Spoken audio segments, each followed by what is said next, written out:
C'était il y a tout juste 60 ans. Le 18 mars 1962, la fin de la guerre d'Algérie était proclamée. À l'occasion de la Journée nationale du souvenir et du recueillement, le 19 mars, la ville de Rezé a rendu hommage devant le monument des anciens combattants aux victimes civiles et militaires qui ont combattu en Algérie, au Maroc et en Tunisie. Un combat qui aura duré presque 8 ans et embarqué près de 2 millions de soldats français, dont 600 Rezéens. Parmi eux, Joël Tardif, il travaillait en tant que mécanicien au service automobile pendant la guerre. Que ce soit le 8 mai, la fin de la guerre d'Algérie, la fête des déportés, tout, il faut se souvenir des gens qui ont été à l'époque. La cérémonie se poursuit place Roger Salengro, devant le monument aux morts. Après le respect de la minute de silence, la croix du combattant est remise à Yves Coicadin par la maire de Rezé. Lorsque nous sommes partis, nous avions à peine 20 ans. Et aujourd'hui, je pense tout le temps à tous les copains qu'on a pu avoir. Il y en a qui sont revenus, il y en a qui ne sont pas revenus malheureusement.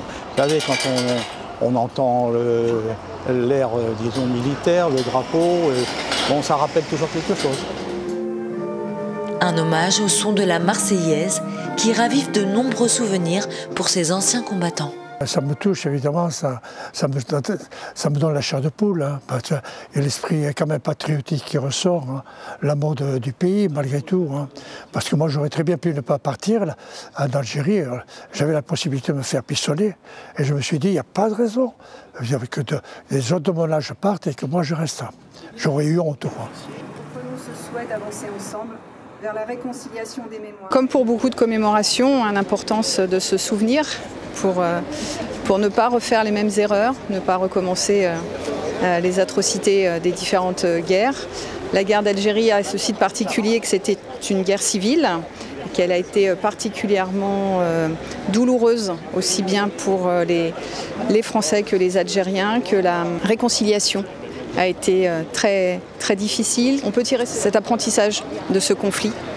C'est qu'en reconnaissant les erreurs de part et d'autre et en travaillant à apaiser les choses, on peut arriver à une réconciliation. Une commémoration qui est aussi l'occasion de rappeler que la ville est fidèle à ses Rezéens partis en Algérie, à ses héros anonymes.